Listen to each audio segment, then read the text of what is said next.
நம் ஒவ்வொருவரையும் விடுவிக்க and போகிறார். his word is going to reach each one of us.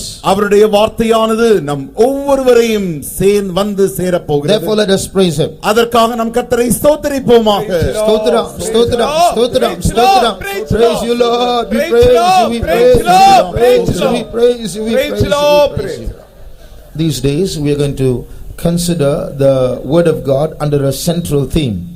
இந்நாட்களில் தேவனுடைய வசனத்தை ஒரு மைய தலைப்பினூடாய் நாம் காண போகிறோம். And that theme is behind the screen. அந்த மைய பொருள் திரை மறைவில். When a drama takes place, ஒரு நாடகம் நடக்கும் பொழுது in the drama there are different scenes. அந்த நாடகத்தில் பல பகுதிகள் காணப்படுகிறது. காட்சிகள் காணப்படுகிறது. In between two scenes the screen will close. அந்த ஒரு காட்சியிலிருந்து மறு காட்சிக்கு செல்லும் முன்பதாக அந்த இடைவெளியில் அந்த திரை அங்கே மூடுகிறது. When the screen closes, a narrator will stand in front of the screen and engage the audience. அந்த திரை மூடி இருக்கிறதான அந்த சமயத்தில் தானே விவரிப்பவர் அங்கே அதை விரிவுரையாக ஜனங்களோடு கூட அவர் சம்பாஷிக்க தொடங்குகிறார். But while the narrator is speaking to the audience, இப்படி விவரிப்பவர் ஜனங்களை பார்த்து விவரிக்கும் பொழுது behind the screen the actors and actresses will change their clothes, they will take on other roles, props will be changed, and things will be going on behind the screen. அப்படி அவர் விவரித்துக் கொண்டிருக்கும் பொழுதுதானே இந்த திரையின் மறைவிலே நடிகர்களும் நடிகைகளும் தங்களுடைய உடைகளை மாற்றிக் கொள்வார்கள். கலைப்பொருட்களை வைக்க வேண்டிய வண்ணமாக அந்த மேடையில் அவர்கள் வைத்துக் கொள்வார்கள். So these changes will be taking place behind the screen without the knowledge of the audience. இந்த மாறுதல்கள் இந்த திரையின் மறைவிலே நடந்து கொண்டிருக்கும். ஜனங்கள் இதை அறியாதிருப்பார்கள். Life itself is a drama.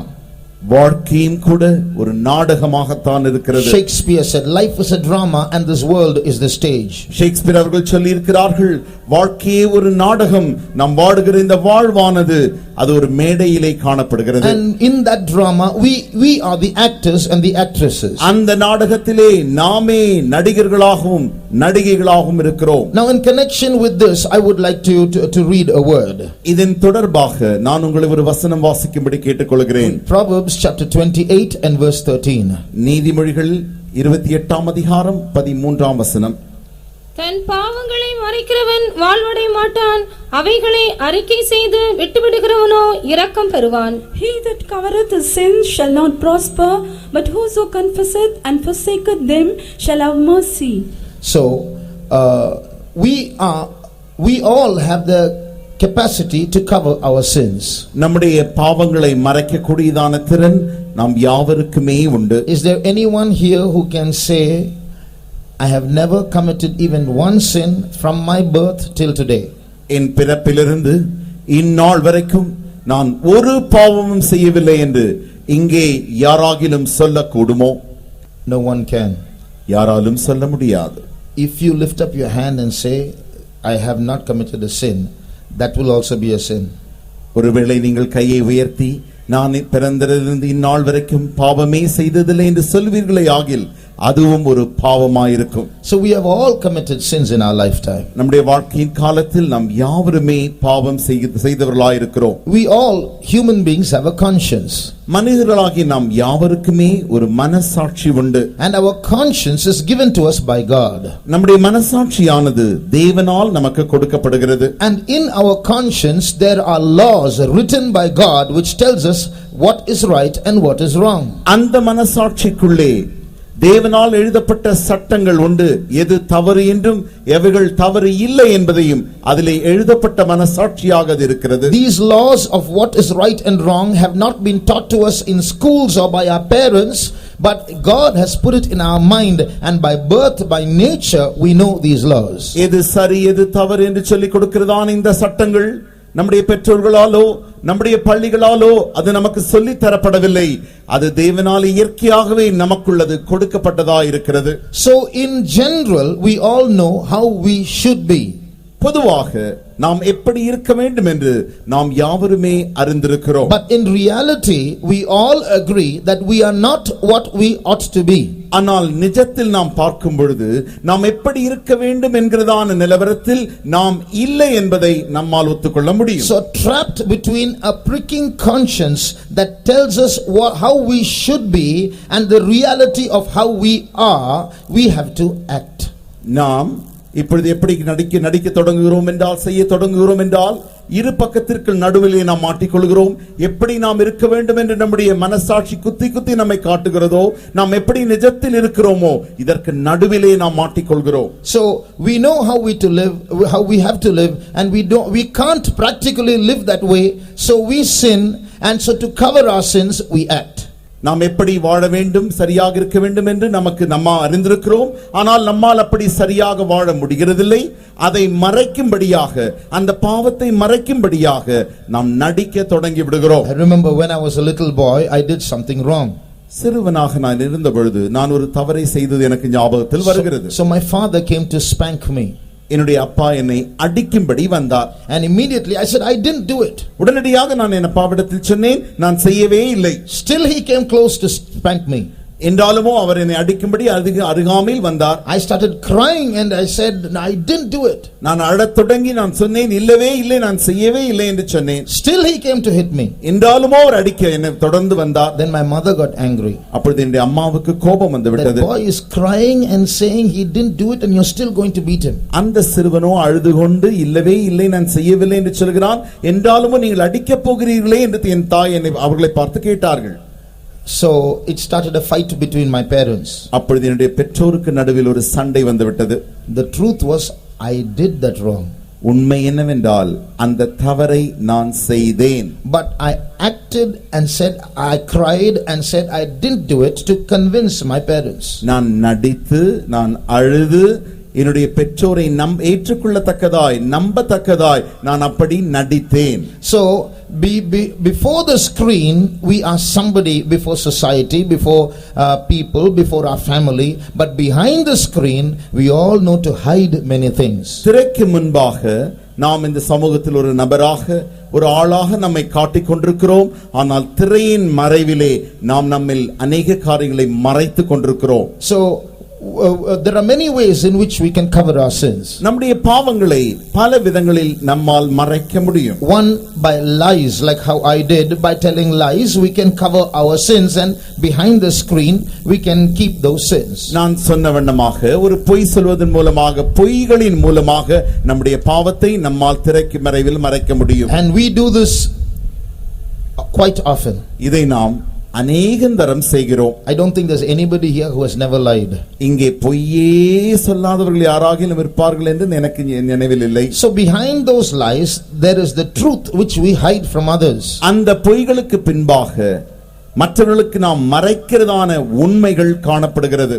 Secondly, we hide things behind the screen by projecting our goodness, by focusing only on our good aspects. இரண்டாவதாக நம்முடைய பாவங்களை மறைக்கும்படியாக நம்மில் இருக்கிறதான அந்த நல்ல காரியங்களை நல்லதை போல மற்றவர்களுக்கு நாம் காட்டிக் கொள்கிறோம். So we all have good parts in us. நம்ம யாவருக்குமே நன்மையான பகுதிகள் உண்டு. So by projecting that goodness in us, we try to make others think that we are indeed good. அந்த நன்மைகளை மற்றவர்களுக்கு நாம் முன்பாக எடுத்து காட்டும் பொழுது நாம் மிக நல்லவர்கள் என்பதை காட்டிக் கொள்கிறோம். So the drunkard will say, குடிகாரன் சொல்லுவான், I drink, yes, but I never steal.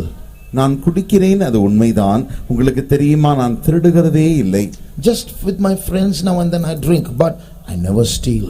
நான் என் நண்பர்களோடு சேர்ந்து இங்கும் அங்கமாக சேர்ந்து குடிப்பேனே தவிர நான் ஒரு காலம் திருடுகிறதில்லை. So he's not focusing on the sin of his drunkenness. He's trying to hide that or make it small and project the goodness that he is not stealing. அவன் குடிக்கிறதான அந்த குடிப்பாவத்தை மறைக்கும்படிக்கு அதை சிறிதாக்கி அவனுக்கு இருக்கிறதான நன்மையான பகுதியாகிய திருடாத பகுதியை மற்றவர்களுக்கு முன்பாக அவன் எடுத்து காட்ட செய்கிறான். You go and ask the thief.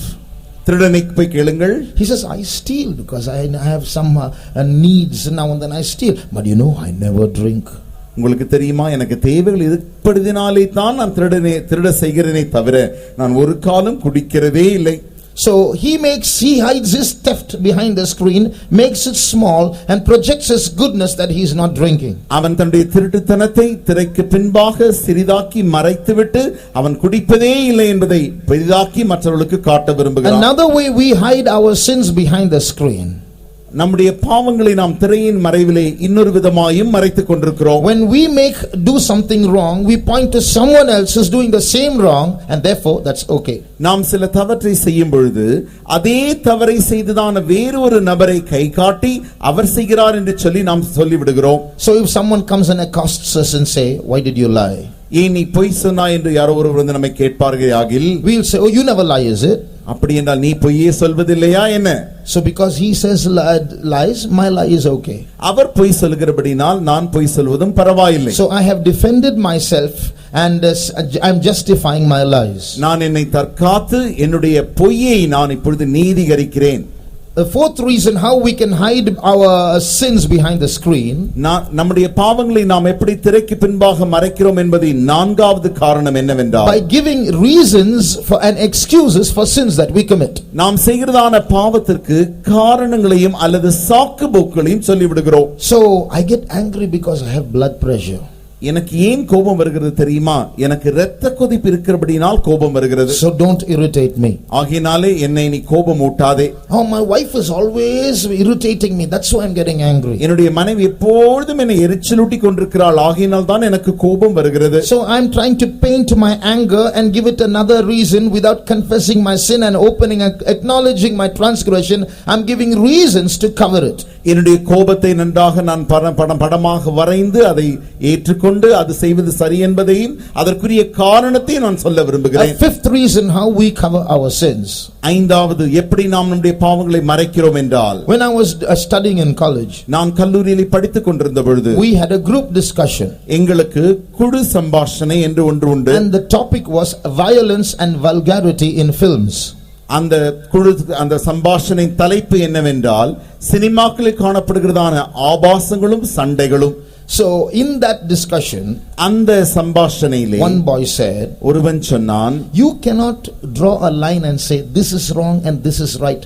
One thing may be wrong for another person, it may be right for another person. இது சரி இது தவறு என்று உங்களால் கோடு போட முடியாது. ஏனென்றால் ஒருவருக்கு தவறாக தெரிகிறதான காரியம் மற்றவருக்கு சரியாக தெரியும் என்று அவன் சொன்னான். So what is happening these days, this is increasing, this philosophy is increasing. There is nothing called absolute right and wrong, it varies from person to person. இப்படிப்பட்டதான தத்துவம் இந்த நாட்களில் மிக மிக வளர்ந்து கொண்டே வருகிறது. சரி என்றும் தவறு என்றும் என்கிறதான அப்படிப்பட்ட ஒரு காரியம் இல்லவே இல்லை. So it varies from person to person. அது ஒரு நபருக்கும் வித்தியாசப்பட்டதாய் காணப்படுகிறது. So what may be wrong for one person may be okay for another person. ஒருவருக்கு தவறாக தெரிகிற காரியம் மற்றவருக்கு சரியாக தெரியும். So what is happening? The line between good and evil that God has written in our conscience, the line between good and evil that God has written in the word is slowly being erased by these postmodern philosophies. தேவன் வரைந்ததான எது சரி எது தவறு என்று நம்முடைய மனசாட்சியில் வரைந்தாரே அந்த கோடானது, எது சரி எது தவறு என்று சொல்லி தம்முடைய வார்த்தைகளில் தேவன் வரைந்த கோடானது இந்த நவீன தத்துவத்தினாலே அவைகள் மறைந்து போய் கொண்டிருக்கின்றன. So slowly in the borderline evil and good are being exchanged. கொஞ்சம் கொஞ்சமாக அந்த முனையில் தானே நன்மையும் தீமையும் இப்பொழுது பரிமாறிக்கொள்கிறது. So what God calls good and what our conscience will say is good is now becoming evil, and what everyone would call evil a few years ago is being glorified today. எது நன்மை என்று சொல்லி தேவனும் நம்முடைய மனசாட்சியும் சொல்கிறதோ அது இந்த நவீன காலத்தில் தீமையாக காணப்படுகிறது. இந்த நவீன உலகத்தில் எது தீமையாக இருக்கிறதோ that is being called good today. That's being glorified. அந்த காரியங்கள் இன்றைக்கு நன்மை என்று அழைக்கப்பட்டு அது பெரிதுபடுத்தப்படுகிறது. So what was called vulgar, obscene, abominable a few years ago is called fashion today. எந்த காரியங்கள் ஆபாசம் அருவருப்பு என்று சொல்லப்பட்டதோ அவைகள் இன்றைக்கு நாகரிகம் என்று அழைக்கப்படுகிறது. There is a college in Chennai where some of our believers children are studying. சென்னையிலே ஒரு கல்லூரி உண்டு, அதிலே நம்முடைய விசுவாசிகளின் பிள்ளைகள் படித்துக் கொண்டிருக்கிறார்கள். So if a boy or a girl sits alone in a class, the professors themselves asked them, why are you sitting alone? Where's your partner? ஒருவனோ ஒரு மாணவனோ மாணவியோ தனிமையாக வகுப்பில் உட்கார்ந்து கொண்டிருந்தால் பேராசிரியர் வந்து அவர்களை பார்த்து கேட்பார், ஏன் நீ தனிமையாக இருக்கிறாய், உன்னுடைய துணை எங்கே? So they expect boys and girls to sit in pairs. The professors are doing that. அவர்கள் இன்றைக்கு பேராசிரியர்களுமே இப்படி அவர்கள் துணையோடு கூட உட்கார்ந்து இருக்கும்படிக்கு எதிர்பார்த்து So கொண்டிருக்கிறார்கள். sin is being glorified as though that's the right thing to do. பாவமானது சரி என்பது போல இன்றைக்கு உயர்த்தி காட்டப்படுகிறது. So but the Bible continues to say, he that covereth his sin shall not prosper. ஆனால் என்றாலும் வேதம் தொடர்ந்து சொல்லுகிறது, தன் பாவங்களை மறைக்கிறவன் வாழ்வடைய மாட்டான். Man may change the rules and try to erase the line between good and evil. மனிதன் இன்றைக்கு சட்டதிட்டங்களை உண்டாக்கி நன்மைக்கும் தீமைக்கும் நடுவில் இருக்கிறதான அந்த கோட்டை மறைத்துக் கொண்டிருக்கிறான். Because man changes the rules, God is not going to change the rules. மனிதன் சட்டங்களை மாற்றுகிறான் என்றாலுமோ தேவன் சட்டங்களை மாற்றுகிறதில்லை. By covering our sins and hiding it from other people, we might appear good to others. நம்முடைய பாவங்களை மறைத்து மற்றவர்களுக்கு முன்பாக மறைக்கிறதினாலே மற்றவர்களுக்கு முன்பாக நாம் நல்லவர்களை போல காட்டிக்கொள்ளலாம். But this verse says, if you do that, you won't prosper. That means you're going to destroy yourself. ஆனால் இந்த வசனம் சொல்லுகிறது, நீ அப்படி செய்தால் ஒரு காலம் வாழ்வடைய மாட்டாய், மாறாக நீ உன்னை அழித்துக் கொள்வாய். When you cover your sin and you succeed in covering your sin, sometimes it's exciting, it's fun. பாவங்களை நீ செய்துவிட்டு அதை மறைத்து மற்றவர்களுக்கு முன்பாக மறைப்பதிலே நீ வெற்றி காணும் பொழுது அது உனக்கு மிக நல்ல சந்தோஷமாக இருக்கிறது. But the Bible says you are destroying yourself. ஆனால் வேதம் சொல்லுகிறது, அப்பொழுது நீ உன்னை அழித்துக் கொண்டிருக்கிறாய். If you turn to Proverbs chapter 6, இப்பொழுது நீதிமொழிகள் 6ஆம் அதிகாரத்துடைய வேதத்தை திருப்புவீர்களே ஆக and read verse 26. 26ஆம் வசனம். வேசி நிமித்தம் ஒரு அப்ப துணிக்கையையும் இறக்க வேண்டியதாகும், விபசாரியானவள் அருமையான உயிரை வேட்டையாடுகிறாள். For by means of a whorish woman a man is brought to a piece of bread, and the adulteress will hunt for the precious life. Now in English the meaning is a little different. ஆங்கிலத்திலே இதனுடைய அர்த்தம் கொஞ்சம் வித்தியாசமாக சொல்லப்பட்டிருக்கிறது. The adulteress hunts for precious life. That means a man's life is precious, but the adulteress hunts for that life. விபச்சாரியானவள் அருமையான உயிரை வேட்டையாடுகிறாள். அதனுடைய அர்த்தம் விபச்சாரியானவள் ஒரு மனிதனுடைய அருமையான உயிரை வேட்டையாடுகிறாள். And the first line says, by means of this adulteress or a whorish woman, the value of a man whose life is precious is brought to a piece of bread, to the level of a piece of bread. முதல் பகுதியில் இந்த வசனம் எப்படி ஆங்கிலத்தில் சொல்கிறது என்றால், வேசியானவளினால் இந்த அருமையான உயிரை அவள் வேட்டையாடும் பொழுது அவனுடைய உயிரானது ஒரு அப்ப துணிக்கைக்கு அந்த அளவிற்கு அது குறைக்கப்படுகிறது. So precious life is brought down to the value of a morsel of bread by means of a whorish woman. ஒரு அருமையான வாழ்க்கையானது ஒரு வேசியானவளின் அந்த வேசியானவளின் காரியத்தினாலே ஒரு அப்பத்தின் துணிக்கையின் அளவிற்கு அது குறைக்கப்படுகிறது. So when a man commits sin or yields to sin, he may cover it, but his value is coming down. ஒருவன் பாவம் செய்யும் பொழுது அவன் பாவத்திற்கு ஒப்பு கொடுக்கும் பொழுது அவனுக்கு இருக்கிறதான விலையானது குறைந்து வருகிறது. The Bible says that the value of one man is more precious than the whole world. வேதம் சொல்லுகிறது, ஒரு மனிதனுடைய விலையானது முழு உலகத்தை காட்டிலும் மேலானது. Michael Jackson, when he was alive, they asked him, what is how much are you worth? Michael Jackson அவர்கள் உயிரோடு இருக்கும் பொழுது அவரிடத்திலே ஜனங்கள் கேட்டார்கள். In an interview he was asked. அவரோடு கூட சம்பாஷிக்கும் பொழுது கேள்வி கேட்கும் பொழுது சில நிருபர்கள் கேட்டார்கள், உன்னுடைய வாழ்க்கையின் விலை மதிப்பு என்ன? He said $1 billion. அவர் சொன்னார், $1,000,00,000. $1,000 crore. $1,000 கோடி. So what is that? $100 crore. Sorry, $100 கோடி. So what does that mean? He was trying to take the sum total of the dollars that he had in his bank and the wealth that he owned and put that together and said, I am worth $1 billion. அவர் என்ன செய்தார் என்றால், தன்னிடத்தில் கையில் இருக்கிறதான டாலர்களையும் கணக்கில் வைத்துக்கொண்டு வங்கியில் வைத்ததான டாலர்களையும் கணக்கில் வைத்துக்கொண்டு இவர்கள் எல்லாவற்றையும் கூட்டி தனக்கு இருக்கிறதான மொத்த மதிப்பு என்னவென்றால் அந்த $100 கோடி என்று சொன்னார். But the Bible says even the beggar on the street has such a valuable soul that he is more than the whole world. ஆனால் வேதம் சொல்லுகிறது, நாம் தெருவில் காண்கிறதான பிச்சைக்காரனுக்கும் கூட ஒரு உலகத்தை காட்டிலும் விலையேற பெற்ற ஆத்துமா உண்டு என்று சொல்லுகிறது. People may value each other and gauge each other depending on the wealth they possess, but the God of the Bible values every human being equally, and he is more precious than the whole world. இந்த உலகத்தின் ஜனங்கள் மனிதர்களுக்கு இருக்கிறதான அந்த பொருளையும் ஆஸ்தியையும் வைத்தே சொத்தை வைத்தே அவர்களுக்கு ஒரு மதிப்பை கொடுக்கிறார்கள். ஆனால் தேவன் சொல்லுகிறார் முழு உலகத்தின் more than the whole world, every man is precious. இந்த முழு உலகத்தை காட்டிலும் எல்லா மனிதரும் விலையேறப்பட்டவர்கள் என்று அவர் சொல்லுகிறார். The God of the Bible gives equal value to every human being. வேதத்தின் தேவனானவர் எல்லா மனிதருக்கும் ஒரே சமமான விலையை கொடுக்கிறார். But if you commit sin and hide that sin, your value reduces. நீங்கள் பாவம் செய்யும் பொழுது உங்களுடைய பாவத்தை நீங்கள் மறைக்கும் பொழுது உங்களுடைய விலை மதிப்பு குறைந்து விடுகிறது. If you turn to Proverbs chapter 30:30, நீதிமொழிகள் 30ஆம் அதிகாரத்துக்கு உங்களுடைய வேதத்தை திருப்புவீர்களே ஆகில், and read verses 19 and 20. 19ஆம் 20ஆம் வசனங்கள். அவையாவன ஆகாயத்தில் கழுகினுடைய வழியும், from 18 onwards. 18ஆம் வசனத்தில் துவங்கி, எனக்கு மிகவும் ஆச்சரியமானவைகள் மூன்றுண்டு, என் புத்தி கெட்டாதவைகள் நான்கும் உண்டு. அவையாவன ஆகாயத்தில் கழுகினுடைய வழியும், கன்மலையின் மேல் பாம்பினுடைய வழியும், நடுக்கடலில் கப்பலினுடைய வழியும், ஒரு கன்னிகை நாடிய மனுஷனுடைய வழியுமே. அப்படியே விபசார ஸ்திரீனுடைய வழியும் இருக்கிறது. அவள் தின்று தன் வாயை துடைத்து நான் ஒரு பாவம் செய்யவில்லை என்பாள். There be three things which are too wonderful for me, for which I know not: the way of an eagle in the air, the way of a serpent upon a rock, the way of a ship in the midst of the sea, and the way of a man with a maid. Such is the way of an adulterous woman. She eateth and wipeth her mouth and saith, I have done no wickedness.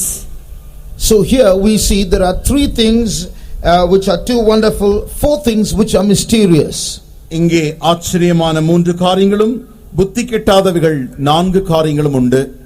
The way an eagle flies in the air, ஆகாயத்தில் கழுகினுடைய வழியும், the way a serpent moves on a rock, கன்மலையின் மேலே பாம்பு செல்கிறதான வழி, the way a ship sails in the sea, நடுக்கடலில் கப்பலினுடைய வழி.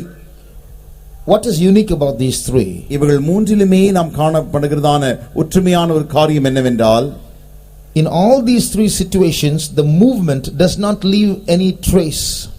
இந்த மூன்று காரியங்களிலுமே நீங்கள் இந்த வழிகளை பார்த்தால் அவர்களுடைய அசைவு எந்த ஒரு சாரத்தையும் வைத்துவிட்டே போகிறதில்லை. When an eagle flies in the air, it won't leave any trace. ஒரு கழுகானது அப்படி வானத்திலே பறந்து கொண்டு போய் கொண்டிருக்கும் பொழுது அது தான் போகிற வழியை மற்றவர்கள் அறியும்படிக்கு எந்த ஒரு அடையாளத்தையும் அது காண்பிக்கிறதில்லை. When a serpent moves on a rock, you can't see its path behind it. சர்ப்பமானது தன்னுடைய வழியிலே போய் கன்மலையின் மேல் போய் கொண்டிருக்கும் பொழுது உங்களால் அது போன வழியை அடையாளம் காண முடியாது. When a ship sails in the sea, it will not show its path which it trod. ஒரு கப்பலானது நடுக்கடலிலே போய் கொண்டிருக்கும் பொழுது அதனுடைய வழியையும் அடையாளத்தை வைத்து நாம் காண முடியாது. When a man moves with a maid, ஒரு மனிதன் ஒரு விபச்சாரியோடு கூட போவானே ஆகில், with a maid, a man moves with a maid, ஒரு கன்னிகை நாடிய மனுஷனுடைய வழி, that is also mysterious. When a man and a woman are talking, our mind wonders what's going on. ஒரு மனிதனும் ஒரு மனுஷியும் பேசிக் கொண்டிருக்கும் பொழுது அவர்கள் என்ன பேசுகிறார்கள் என்பதை நாம் ஆச்சரியமாய் பார்க்கிறோம். But in the next verse says, such is the way of an adulterous woman. அடுத்த வசனம் சொல்லுகிறது அப்படியே விபச்சார ஸ்திரீயுடைய வழியும் இருக்கிறது. She eateth, அவள் தின்று, wipeth her mouth, தன் வாயை துடைத்து. What does she eat? அவள் என்ன சாப்பிடுகிறாள்? We just read in 6:26 Proverbs that by means of a whorish woman a man is brought to a piece of bread. அவள் என்ன சாப்பிடுகிறாள் என்பதை நீதிமொழிகள் 6ஆம் அதிகாரம் 26ஆம் வசனத்தில் வாசிக்கிறோம். வேசியினாலே ஒரு மனிதனுடைய அருமையான உயிரானது ஒரு அப்பத்தின் துணிக்கைக்கு இறங்கி வந்து விடுகிறது. So she eats the man, she eats the value of the man, she eats the soul of the man. ஆகையினாலே அவள் ஒரு மனிதனை சாப்பிடுகிறாள். அவள் ஒரு மனிதனுடைய ஆத்துமாவை அந்த பெரிய விலையை அவள் சாப்பிட்டு Then விடுகிறாள். she wipeth her mouth, she hides the evidence. அவள் வாயை துடைத்து இப்பொழுது காணப்படுகிற அந்த அடையாளங்களையும் அவள் மறைத்து And விடுகிறாள். she says, I didn't do anything. நான் ஒன்றுமே செய்யவில்லை. So this is called covering sins. இதுதான் பாவத்தை மறைப்பது. Such people will not prosper. அப்படிப்பட்டவர்கள் ஒரு காலம் வாழ்வடைய மாட்டார்கள். Such people are destroying their own value that God has given them. தேவன் அவர்களுக்கு தந்ததான விலை மதிப்பை அவர்கள் தாங்களே அழித்துக் கொண்டிருக்கிறார்கள். So initially covering sins might be interesting. தொடக்க காலத்தில் பாவங்களை மறைப்பது என்பது நல்ல விருப்பமான காரியம் போல் இருக்கும். When you can give bribes to the police and when you can tell some lies in the court and you can come out free as though you've not done nothing, maybe you can win a case on earth, but still there is a sin pending behind the screen. நீங்கள் கோர்ட்டிலே போய் அங்கே நீங்கள் பொய் சொல்லிவிட்டு போலீஸ்காரருக்கும் லஞ்சத்தை கொடுத்துவிட்டு நீங்கள் கொடுத்ததான அந்த கேஸிலிருந்து நீங்கள் வெளியே வந்து விடலாம். என்றாலுமோ நீங்கள் பாவத்தை மறைத்துக் கொண்டிருக்கிறீர்கள். There is a sin pending behind the screen.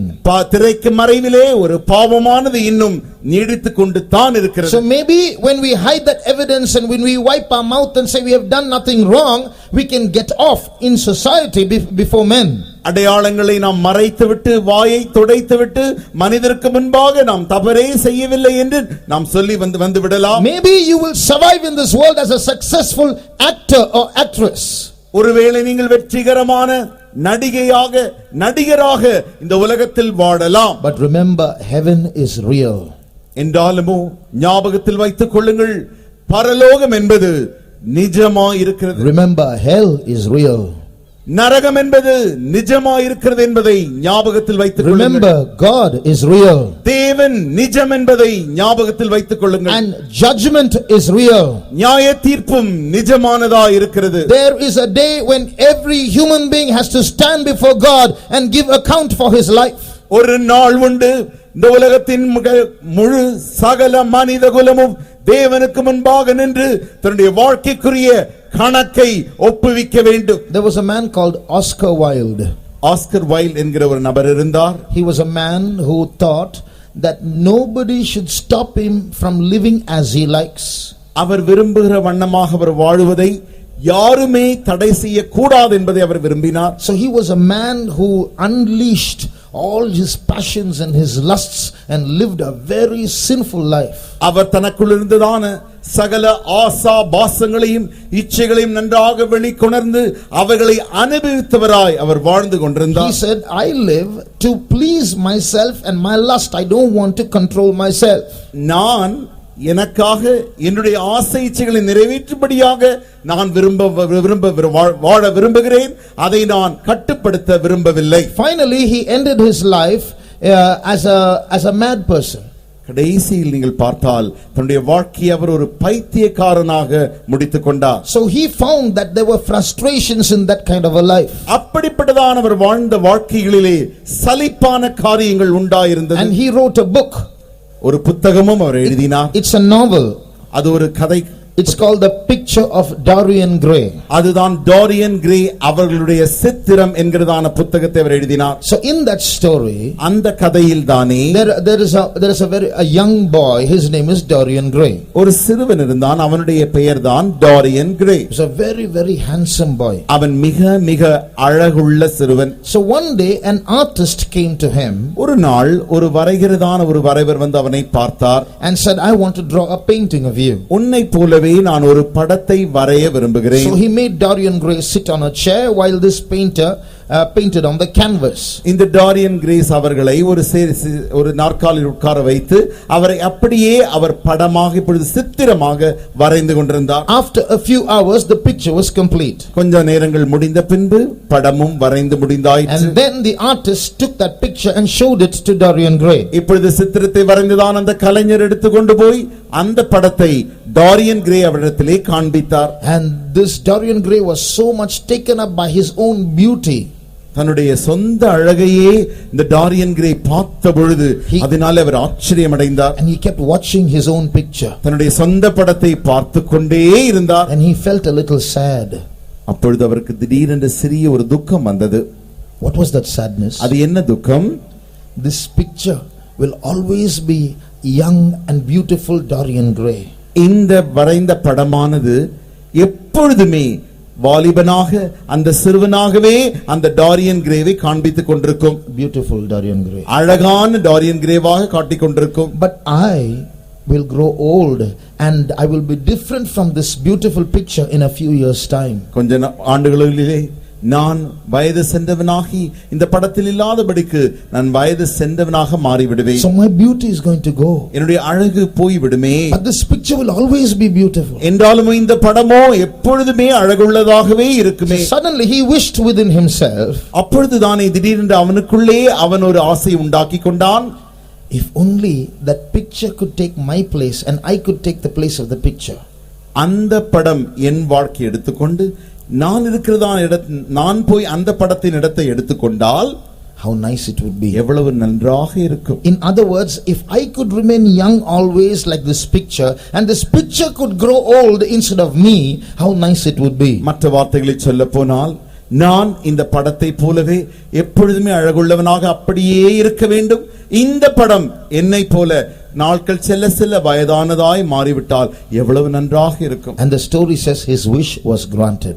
அந்த கதை என்ன சொல்கிறது என்றால் அவனுடைய ஆசை அவனுக்கு நிறைவேற்றப்பட்டது. So he though years started passing, his beauty never failed him. ஆகையினாலே வருடங்கள் கடந்து சென்றாலும் அவனுடைய அழகோ இப்பொழுது குறைவதில்லை. He was always that young and handsome Dorian Gray. எப்பொழுதுமே அவன் சிறுவனாக அழகுள்ள அந்த டாரியன் கிரேவாகவே இருந்தான். But the picture started changing and the skin on the picture started getting wrinkles, the hair on the head of the picture started getting gray. இப்பொழுது இந்த படமானது வயது சென்றதாக மாறுகிறது. அந்த படத்தில் இருக்கிற அவனுடைய அந்த தோலானது சுருங்க ஆரம்பித்து விடுகிறது. அவனுடைய நரைமயிரானது இப்பொழுது வெண்மையாகவும் அந்த படத்திலே மாற ஆரம்பித்து விடுகிறது. So he became very happy. அதை கண்டவன் மிக சந்தோஷப்படுகிறான். My wish is granted. என்னுடைய ஆசை எனக்கு நிறைவேற்றப்பட்டது. I will always be young. நான் எப்பொழுதுமே வாலிபனாகவே இருப்பேன். So he started giving room to his passions and he misused his beauty and started living a very indulgent life, a life of sin. அவன் தன்னுடைய ஆசைக்கு அவ்வளவு இடம் கொடுத்தபடினாலே அதிலே அவன் ஆழ்ந்து அதையே ஒரு பாவமாக அதை அவன் செய்து கொண்டிருந்தான். He started misusing his beauty and lived a sinful life. அவனுடைய அழகை தவறாக அவன் பிரயோஜனப்படுத்தி ஒரு பாவமான வாழ்க்கை அவன் செய்து கொண்டிருந்தான். So he started enjoying his sins. தன்னுடைய பாவங்களை அவன் நன்றாக அனுபவிக்க ஆரம்பித்தான். One day he had a thought, let me go and look at my picture. ஒரு நாள் அவனுக்கு ஒரு எண்ணம் வந்தது, நான் போய் என்னை குறித்ததான அந்த படத்தை பார்க்கட்டும். So he went and looked at a picture. அவன் போய் அவனுடைய படத்தை பார்த்தான். It was such an ugly picture now. The picture had changed. அந்த படமானது அவ்வளவு மாறி அவ்வளவு அசிங்கமான படமாக மாறிவிட்டது. In other words, it was trying to tell him that he was living an ugly life. மற்ற வார்த்தைகளில் சொல்ல போனால் இவன் அவ்வளவு அசிங்கமான வாழ்க்கை வாழ்ந்து கொண்டிருக்கிறான் என்று சொல்வதை போல இருந்தது. So he didn't like to see that picture again. He put it upstairs in one attic in the store. ஆகினால் அந்த படத்தை அவன் காண விரும்பாதபடியினாலே அவன் நேராக அந்த படத்தை எடுத்து தன்னுடைய மாடியிலே போய் மேலே ஒரு இடத்தில் வைத்து விட்டான். The problem is only if I see that picture, so I'll tuck it away somewhere. நான் அதை பார்த்தால் தானே பிரச்சனை, அதை நான் எங்கே ஒழித்து வைத்து விடுகிறேன். So then he started enjoying sins even more. மறுபடியும் இன்னும் அதிகமாக தன்னுடைய பாவங்களை அவன் அனுபவிக்க ஆரம்பித்தான். One day he committed a murder. ஒரு நாள் அவன் ஒரு கொலை செய்தான். And suddenly he realized maybe because of this murder there's a change in the picture. அப்பொழுது அவன் உணர்ந்தான், ஒருவேளை நான் அந்த கொலை செய்தபடினாலே என்னுடைய படம் ஒருவேளை மாறி இருக்கும் என்று நினைத்தான். So he went to that attic. இப்பொழுது மறுபடியுமாக அந்த படத்தை நோக்கி சென்றான். And he took that picture and saw it. அந்த படத்தை எடுத்து அதை இப்பொழுது பார்த்தான். It was an ugly picture of Dorian Gray. Dorian கிரேவின் அவ்வளவு பார்க்க கூடாத அசிங்கமான ஒரு படமாக அது காணப்பட்டது. But now there was some additional from his heart. There was a streak of red blood flowing out. இப்பொழுது அந்த படத்திலே அவனுடைய இருதயத்திலிருந்து ஒரு வரி அளவிற்கு இரத்தமாக பொழிந்து வருவது போல் அந்த படத்தில் காணப்பட்டது. So he realized that his picture was telling him who he was. அவன் யார் என்பதை அந்த சித்திரம் அவனுக்கு காண்பிப்பதை அவன் உணர்ந்து கொண்டிருக்கிறான். He got an idea. இப்பொழுது அவனுக்கு ஒரு எண்ணம் வந்தது. Only if this picture is there will it be a problem for me. இந்த படம் இருந்தால் தானே எனக்கு பிரச்சனையாக தோன்றுகிறது. So he went to the kitchen, சமையலறைக்கு போய் took a knife, கத்தியை எடுத்து and stabbed that picture. அந்த படத்தை நன்றாக குத்தினான். Suddenly there was a woman in the house downstairs. அந்த வீட்டின் கீழ்த்தட்டில் தானே ஒரு ஸ்திரீயானவள் இருந்தாள். a servant maid. அவள் வேலைக்காரியானவள். She heard a scream upstairs. மேலிருந்து ஒரு பெரிய சத்தம் வருகிறதை அவள் உணர்ந்தாள். கத்துகிற சத்தம் வந்ததை அவள் கேட்டாள். She ran upstairs. மாடிக்கு ஓடி போனாள். And she looked into the attic, into the storeroom. அந்த வீட்டிலே மேலறையில் வைத்திருந்ததான அந்த படத்தை நோக்கி பார்த்தாள். அந்த படத்தை வைத்திருக்கிற அந்த அறையை நோக்கி பார்த்தாள்.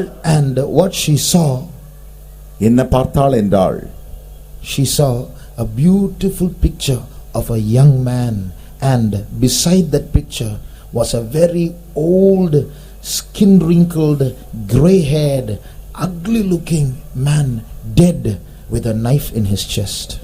அழகான வாலிபமுள்ள அந்த அழகுள்ள ஒரு படத்தை அங்கே பார்க்கிறாள். அந்த படத்திற்கு பின்பாக வயது நிறைந்த ஒரு வயதானவர் தற்கொலையாக தன்னை குத்திக் கொண்டு மரித்து செத்த நிலவரத்தில் அங்கே அவனை காண்கிறாள். What happened? என்ன நடந்தது?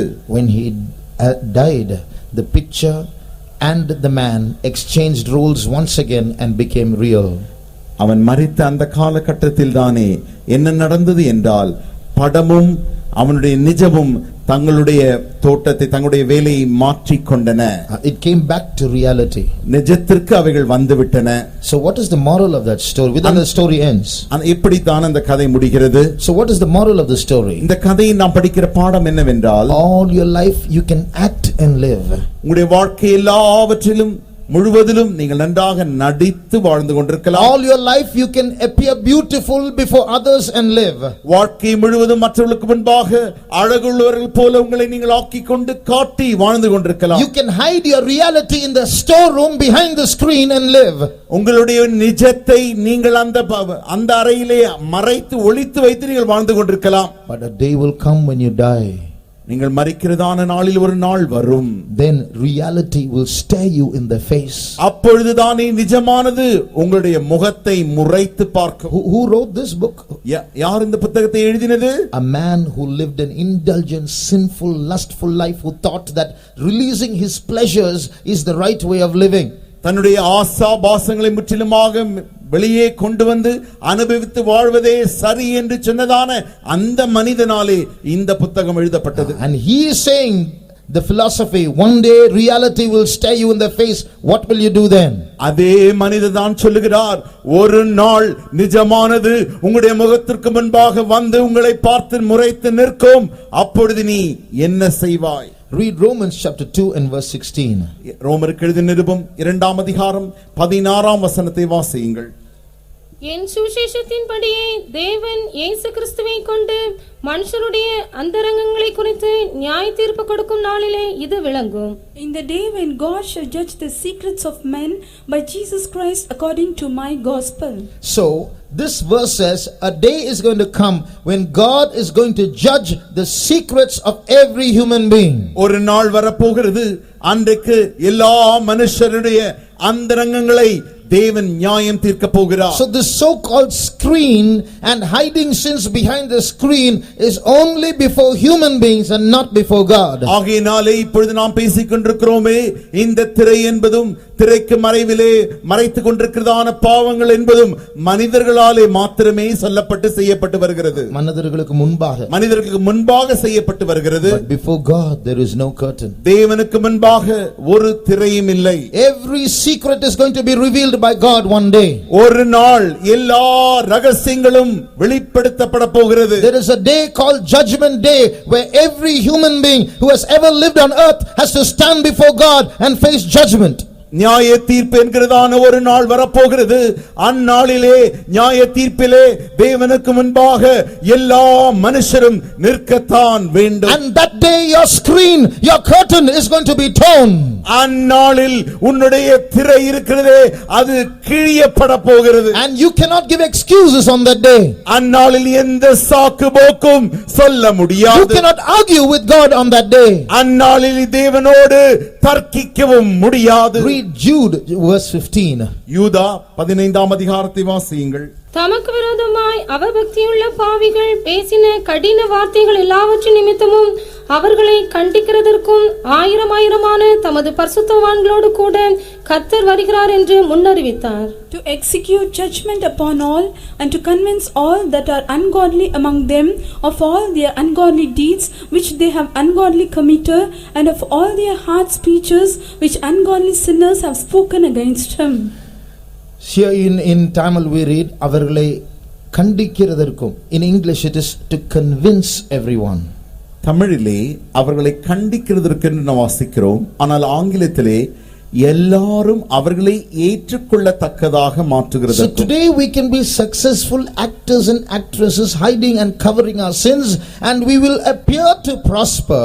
இன்றைக்கு நாம் வெற்றிகரமான நடிகர்களாக நடிகைகளாக நம்முடைய பாவங்களை திரைக்கு பின்பாக மறைத்து வைத்து வாழ்ந்து கொண்டு, but a day will come when that screen is going to be torn and you will stand before Jesus. ஒரு நாள் வரும் அன்றைக்கு திரையானது கிழியப்படும், அப்பொழுது நீங்கள் இயேசுவுக்கு முன்பாக நிற்க போகிறீர்கள். And this verse says that Jesus is going to convince you of all your ungodly deeds. இந்த வசனம் சொல்லுகிறது, அந்நாளில் இயேசு நீங்கள் செய்ததான சகல அவபக்தியான கிரியைகளை நீங்களே ஏற்றுக்கொள்ளத்தக்கதாயும், He will cause you to convince. நீங்களே ஏற்றுக்கொள்ளத்தக்கதான அளவிற்கு உங்களை நடத்துவார். So before a court today, before a human judge today, you can say no, and your lawyer can say no, and before the police you can say no, or you can cover your sins in various ways.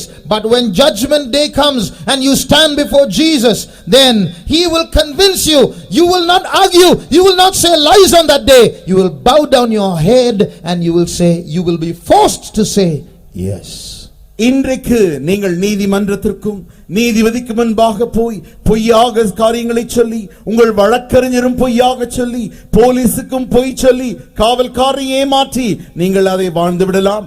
ஆனால் ஒரு நாள் வரும், அந்த நியாய தீர்ப்பு நாளிலே இயேசுக்கு முன்பாக நீங்கள் நிற்கும் பொழுது அவர் நீங்களே ஏற்றுக்கொள்ளத்தக்கதான அளவிற்கு கூடிய அவபக்தியான கிரியைகளை காட்டும் பொழுது நீங்கள் தலை குனிந்து ஆம் என்று தான் சொல்ல வேண்டும். You cannot lie before Jesus. இயேசுக்கு முன்பாக உங்களால் பொய் சொல்ல முடியாது. When you stand before Jesus on judgment day, no lie will come out of your mouth. நியாயத்தீர்ப்பு நாளிலே இயேசுக்கு முன்பாக நிற்கும் பொழுது ஒரு பொய்யும் உங்கள் வாயிலிருந்து வருவதில்லை. Read Revelation chapter 20.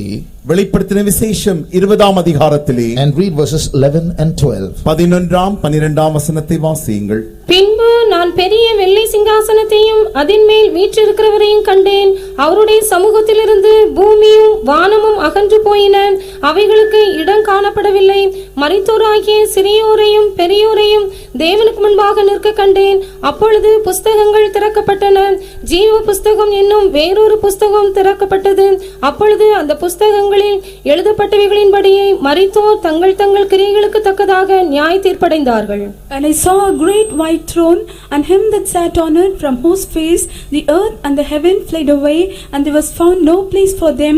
And I saw the dead, small and great, stand before God, and the books were opened, and another book was opened, which is the book of life, and the dead were judged out of those things which were written in the books according to their works.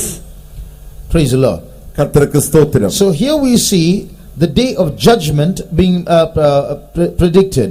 இங்கே நியாய தீர்ப்பு நாள் வருகிறதை குறித்து சொல்லப்பட்டிருக்கிறது. Crores and crores and crores of human beings who ever lived on this planet are going to stand before God. இந்த அண்டசராசலத்தில் வாழ்ந்ததான கோடிக்கணக்கான மனுஷர் யாவரும் அங்கே அதற்கு முன்பாக வந்து நிற்பார்கள். This verse says that everything that every human being is ever doing is being recorded in books in heaven. இந்த வசனம் சொல்லுகிறது, சகல மனிதர்களும் செய்ததான சகல காரியங்கள் யாவும் பரலோகத்தில் இருக்கிற புஸ்தகத்தில் அவைகள் எழுதப்பட்டிருந்தன. In America, அமெரிக்க தேசத்திலே every phone call that is ever made, every SMS that is ever sent, every email that is being sent is all being recorded and documented and stored on discs. இன்றைக்கு மனிதன் செய்கிறதான ஒவ்வொரு தொலைபேசியும், அனுப்புகிறதான ஒவ்வொரு துரித செய்தியும், அனுப்புகிறதான ஒவ்வொரு மின்னணு செய்திகள் யாவுமே அமெரிக்க தேசத்தாரால் அவைகள் யாவுமே காக்கப்பட்டு வருகின்றன. So at any time what you have spoken in the past can be taken up. பிற்காலத்திலே நீங்கள் கடந்த நாளில் என்ன காலத்தில் என்ன பேசி இருந்தாலும் அதை மறுபடியுமாக இப்பொழுது எடுத்து விடலாம். I don't know how it is in India, it may be here also. இந்தியாவில் எப்படி இருக்கிறது என்று எனக்கு தெரியவில்லை, ஒருவேளை இங்கேயும் இருக்கலாம். But if man can create such a system, how much more God can take up your words of the past and sins of the past and show them before you. மனிதனாலேயே இப்படிப்பட்டதான ஒரு முறையை கொண்டு வர முடியுமே ஆகில், தேவனாலே நீங்கள் கடந்த காலத்தில் செய்தான கிரியைகள் பாவங்கள் யாவற்றையும் மறுபடியுமாக நமக்கு எடுத்து காட்ட முடியும். Now listen to this.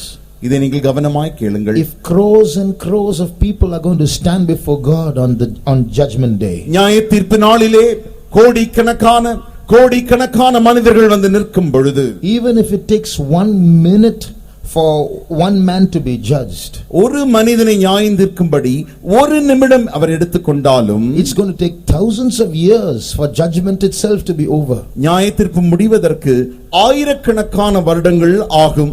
So it's not like, crores of people are going to stand and God is going to call them one by one and tell them all their sins and then send them to hell or heaven. அது அந்த நாளிலே ஆயிரக்கணக்கான நின்று கொண்டிருப்பார்கள், ஒவ்வொருத்தரையாய் அவர் அழைத்து அவர்களுக்கு நியாய தீர்ப்பை கொடுத்து அப்படி அனுப்பி பரலோகத்தில் அவர் செய்ய போகிறதில்லை. When those crores of people stand before that holy God, அந்த பரிசுத்த தேவனுக்கு முன்பாக இந்த கோடிக்கணக்கான மனிதகுலம் நிற்கும் பொழுது, His holiness will convince every one of them of their sins. எல்லாரையும் அவருடைய பரிசுத்தமே தங்களுடைய பாவங்களை ஏற்றுக்கொள்ளும்படி செய்யும். There's not going to be any conversation. இந்த சம்பாஷணையும் அங்கே காணப்படாது. As they stand before the holiness of God, all their sins will be exposed before their faces. தேவனுடைய பரிசுத்தத்திற்கு முன்பாக அவர்கள் நிற்கும் பொழுதுதானே அவர்கள் செய்ததான சகல காரியங்களும் அவர்களுக்கு முன்பாகவே தானாக வெளிப்படும். As I speak these words, இந்த வசனத்தை நான் பேசும் பொழுதுதானே I remember an imaginary letter that was written by a man as though Pontius Pilate, who judged Jesus, sent this letter to his servant named Gaius. பிலாத்து காயாசுக்கு அனுப்புகிறதான ஒரு நினைவு பூர்வமான ஒரு கடிதம் அந்த எனக்கு ஞாபகத்தில் வருகிறது. So it's an imaginary letter. அது ஒரு நினைவு பூர்வமான கடிதம். But it's a very powerful letter. என்றாலுமோ அந்த கடிதமானது மிக மிக சக்தி வாய்ந்த கடிதமாய் இருக்கிறது. Few years after Jesus was judged and hanged and crucified, Pilate writes this letter to Gaius. இயேசு சிலுவையில் அங்கே நியாயத்தீர்க்கப்பட்டு சிலுவையில் அறையப்பட்ட பிறகு கொஞ்ச ஆண்டுகளுக்கு பின்பு பிலாத்து இந்த கடிதத்தை எழுதுவது போல இருக்கிறது. To his servant Gaius. அவனுடைய வேலைக்காரனாகிய காயாசுக்கு அவன் எழுதுகிறான். So this Pilate says, இந்த பிலாத்து சொல்லுகிறான், Gaius, after many years this man still comes in my dreams. Gaius, இந்த அநேக ஆண்டுகளுக்கு பின்பும் கூட இந்த மனிதன் எனக்கு முன்பாக வந்து கொண்டே இருக்கிறார். Comes in my dreams. என்னுடைய சொப்பனங்களிலே வந்து கொண்டிருக்கிறார். I remember that day many years ago when he stood before me. எனக்கு முன்பாக அவர் அநேக ஆண்டுகளுக்கு முன்பாக நின்றாரே, அந்த காரியம் எனக்கு நினைவில் வந்து கொண்டே இருக்கிறது. The way he walked as he came to stand before me in judgment was not like a criminal. அந்த நியாயத்தீர்ப்பு நாளிலே அந்த இயேசுவை நோக்கி நடந்து வந்தாரே, அந்த வந்ததான அந்த நடையானது குற்றவாளியின் நடை போல இல்லவே இல்லை. He stood so boldly. அவர் அவ்வளவு தைரியமானவராக நின்றார். When he stood before me and I was about to question him, அவர் எனக்கு முன்பாக நின்று கொண்டிருக்கும் பொழுது நான் அவரை கேள்வி கேட்க வேண்டிய நான், he looked at me in the eyes. அவரின் கண்களை நோக்கி பார்த்தார். When he looked at me in the eyes, it was as though he plucked out my soul and placed it before me. அவருடைய கண்களை பார்த்த அந்த பார்வையானது என்னுடைய ஆத்துமாவையே பிடுங்கி அதை வெளியே கொண்டு வந்து என் கண்களுக்கு முன்பாக காட்டுவது போல இருந்தது. And I was wondering, am I judging him or is he judging me? அவர் என்னை நியாயம் தீர்க்கிறாரா அல்லது நான் அவரை நியாயம் தீர்க்கிறேனோ என்கிறதான அந்த ஆச்சரியத்தோடு நான் பார்த்தேன். That's only part of that imaginary letter. அந்த நினைவில் வந்ததான அந்த கடிதத்தின் ஒரு பகுதி திரும்பி நான் உங்களுக்கு சொன்னேன். That Jesus is going to sit on this white throne and judge every human being on earth. அந்த இயேசுதானே வெள்ளை சிங்காசனத்தின் மேல் வீற்றிருந்து பூமியில் உள்ள சகல மனுஷரையும் நியாயம் தீர்க்க போகிறார். When we stand before him, நாம் அவருக்கு முன்பாக நிற்கும் பொழுது, is there any way of escape? தப்பித்துக் கொள்ள ஏதும் வழி உண்டோ? Some religions say you can cancel your bad deeds by doing good deeds. சில மதங்கள் சொல்லுகிறது நீங்கள் செய்ததான கெட்ட காரியங்களை நல்ல காரியங்கள் செய்து சரிகட்டி விடலாம். So if your good deeds outweigh your bad deeds, then you can go to heaven. உங்களுடைய நல்ல காரியங்கள் கெட்ட காரியங்களை காட்டிலும் அதிகமாக இருக்குமே ஆகில் நீங்கள் பரலோகத்திற்கு சென்று விடலாம். But the Bible says there is no such goodness that will qualify you to take you to heaven. வேதம் சொல்லுகிறது உங்களை பரலோகம் எடுத்து செல்ல அப்படிப்பட்டதான எந்த நன்மையும் என்கிற நன்மை ஒன்று இல்லவே இல்லை. Don't think, no human being should think that their goodness can take them to heaven. எந்த மனிதரும் தயவு செய்து நீங்கள் நினைக்க வேண்டாம் உங்களுடைய நன்மையான காரியங்கள் பரலோகத்திற்கு எடுத்து செல்லும். Read Psalm 53 சங்கீதம் 53 and read verses 2 and 3. இரண்டாம் மூன்றாம் வசனங்கள். தேவனை தேடுகிற உணர்வுள்ளவன் உண்டோ என்று பார்க்க தேவன் பரலோகத்திலிருந்து மனுபுத்திரரை கண்ணோக்கினார். அவர்கள் எல்லாரும் வழி விலகி ஏகமாய் கெட்டுப் போனார்கள். நன்மை செய்கிறவன் இல்லை, ஒருவனாகிலும் இல்லை. God looked down from heaven upon the children of men to see if there were any that did understand, that did seek God. Every one of them is gone back. They are altogether become filthy. There is none that doeth good, no, not one. God looks down from heaven to see if there's any good person. தேவன் பரலோகத்திலிருந்து நன்னவன் உண்டோ என்று நோக்கி பார்க்கிறார். And what is his conclusion? அவருடைய முடிவு என்னவாயிருக்கிறது? There is none that doeth good, no, not even one person.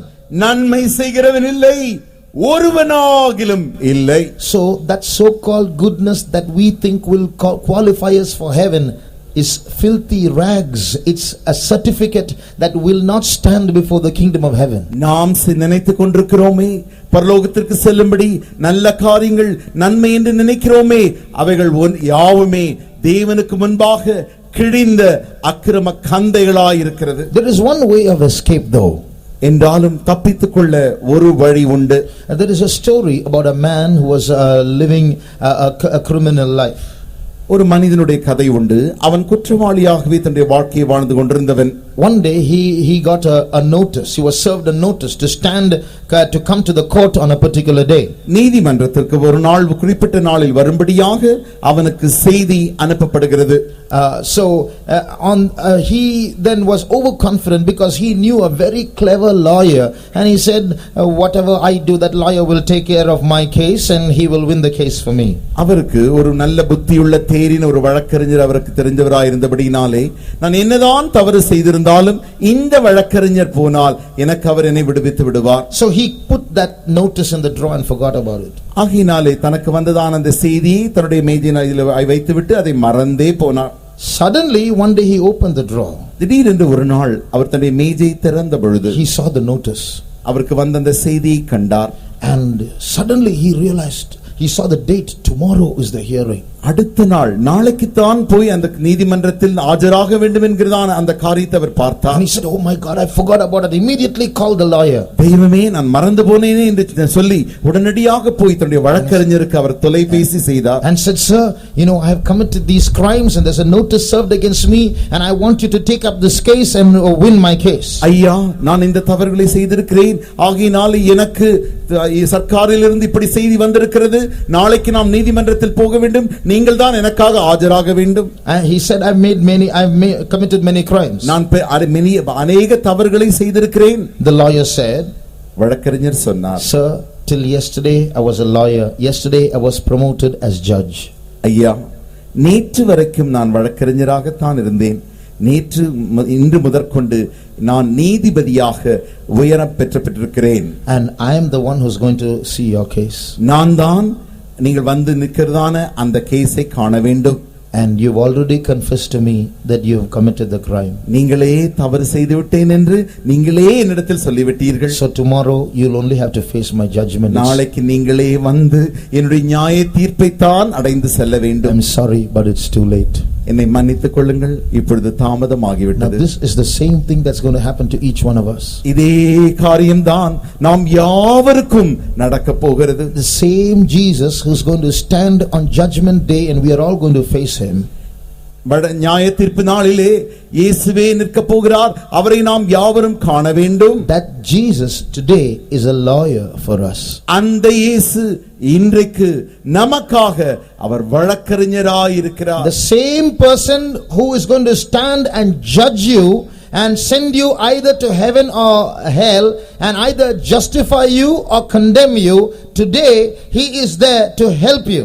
அந்நாளில் நியாய தீர்ப்பு நாளில் நீதிபதியாக நின்று உங்களை நியாயம் தீர்த்து பரலோகத்திற்கோ அல்லது நரகத்திற்கோ அனுப்ப வேண்டிய அவர் இந்நாளில் அவர் வழக்கறிஞராக இருக்கிறார். Do you know every time you commit a sin, உங்களுக்கு தெரியுமா, நீங்கள் பாவம் செய்யும் பொழுதெல்லாம் you have an adversary lawyer who takes your name to the court in heaven and accuses you. உங்களுடைய சத்துருக்களின் வழக்கறிஞர் ஒருவன் உண்டு. அவன் நீங்கள் செய்கிறதான எல்லா தவறுகளையும் நீதிமன்றத்திற்கு எடுத்து சென்று கொண்டிருக்கிறார். His name is called the accuser. அவனுடைய பெயர்தான் குற்றம் சுமத்துகிறவன். So when he accuses, he won't tell lies. Satan won't tell lies about you in heaven's court, because lies won't work in heaven. அவன் உங்களை குறித்து குற்றம் சுமத்தும் பொழுது அவன் ஒரு காலம் பொய் சொல்ல முடியாது.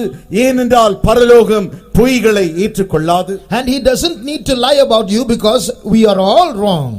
அவன் அங்கே பொய் சொல்ல வேண்டிய அவசியமே இல்லை. ஏனென்றால் நாம் யாவருமே தவறு செய்து விட்டோமே. So when he goes and accuses, அவன் அங்கே போய் நம்மை குற்றம் சுமத்தும் பொழுது we are justly to be condemned. நாம் அங்கே நீதியாக நியாயம் தீர்க்கப்படத்தான் வேண்டும். But heaven has provided a lawyer for us.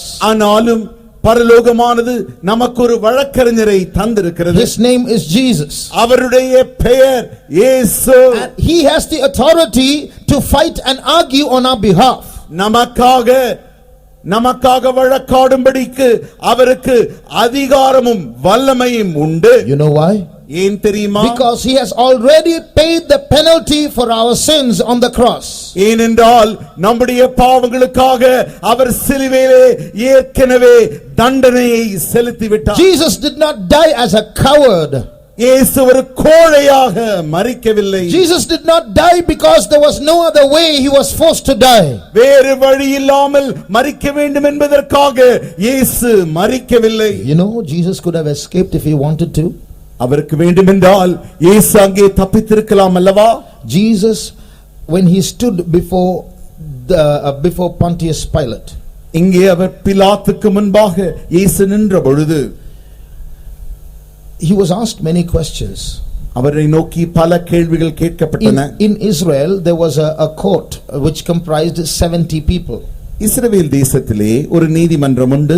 அங்கே 70 பேர் அந்த நீதிமன்றத்தில் இருப்பார்கள். It was called in the Bible it's called the council and it was also called the Sanhedrin. வேதத்திலே ஆலோசனைக்காரர் என்று அழைக்கப்படுகிறது. ஆலோசனை சங்கத்தார் என்று அழைக்கப்படுகிறது. And it is also called Sanhedrin. அது சான்ஹெட்ரின் என்று இன்றைக்கு அது அழைக்கப்படுகிறது. In those days itself. அந்நாட்களில் தானே அழைக்கப்பட்டது. So when Jesus stood before that court, இயேசு அந்த நீதிமன்றத்திற்கு ஆலோசனை சங்கத்துக்கு முன்பாக நின்ற பொழுது they asked him a question.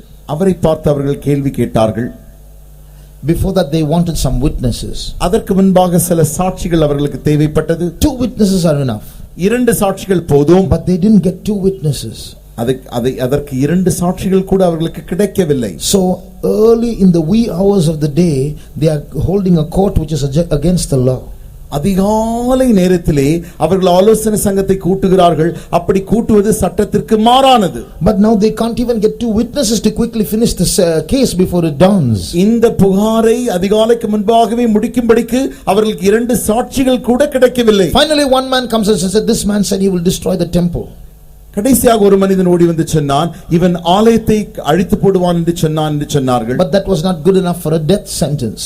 அவருக்கு மரண தண்டனை வழங்கும்படிக்கு இப்படிப்பட்ட சொன்ன புகார் போதுமானதல்ல. So this Jewish Sanhedrin, the council, they were getting frustrated and scared before people wake up and before the public appears and support Jesus. Something has to be done. இந்த யூத ஆலோசனை சங்கமானது ஜனங்கள் காலையில் எழுந்து வந்து வேற ஏதாவது செய்து விடுவார்கள் என்று பயந்து அதற்கு முன்பாக ஏதாவது செய்யும்படி அவர்கள் துரிதப்பட்டார்கள். The high priest is the head of that Sanhedrin, the council.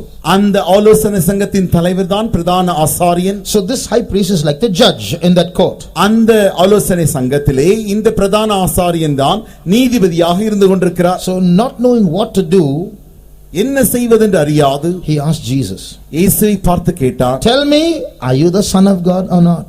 நீ தேவனுடைய குமாரனா இல்லையா என்பதை நீ சொல்லுவாயாக. Now for Jesus to escape, இயேசு அங்கிருந்து தப்பித்துக் கொள்ளும்படிக்கு till now he was quiet. He didn't raise any arguments, no justifications. இதுவரைக்கும் எந்த தர்க்கமும் செல்லவில்லை, எந்த நீதிகரிப்பும் அவர் செய்யவில்லை, ஒரு வார்த்தையும் பேசவில்லை, அமைதலாகவே இருந்தார். Now when they asked him, are you the son of God? Jesus has to be silent like he was silent till now. இப்பொழுது இயேசுவை பார்த்து நீ தேவனுடைய குமாரன் தானா என்று அவரை பார்த்து கேட்ட பொழுது இம்மட்டுமாக அமைதலாய் இருந்தவர் இப்பொழுதும் அமைதலாய் இருந்திருக்கலாம். இருந்திருந்தால் போதும். He would have gone free.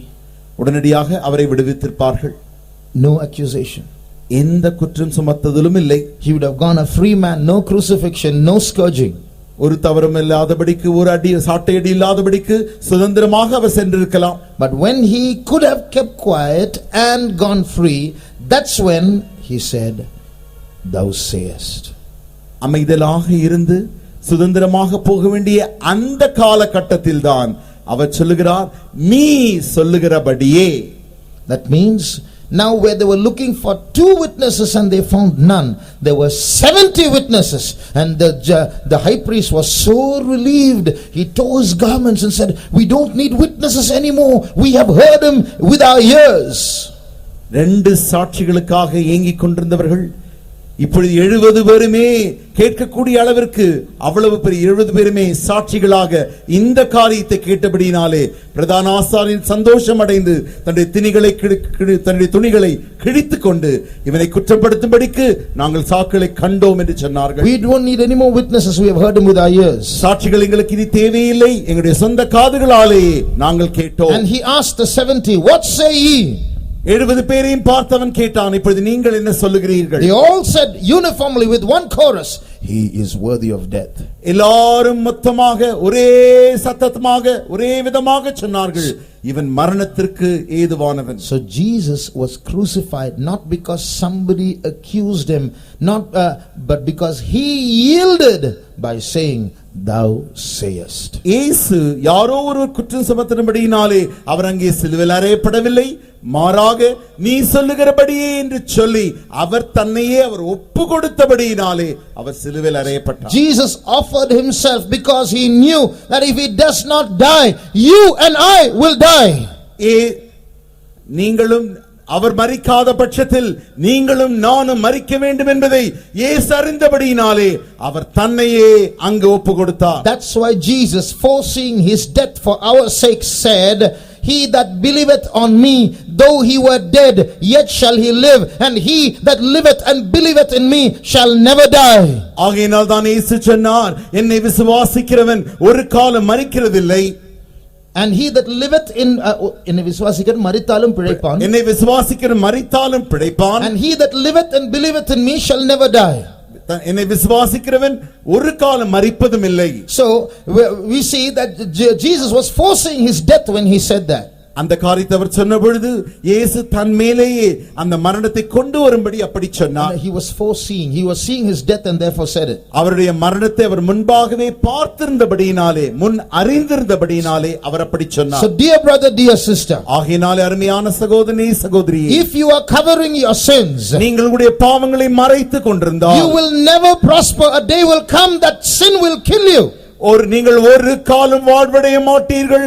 ஒரு நாள் வரும், அந்நாளிலே உங்கள் பாவங்கள் தானே உங்களை கொன்று போடும். But the same verse says, if you confess them, you will find mercy. அதே வசனம் சொல்லுகிறது, அதை அறிக்கை எடுக்கிறவன் இரக்கம் பெறுவான்.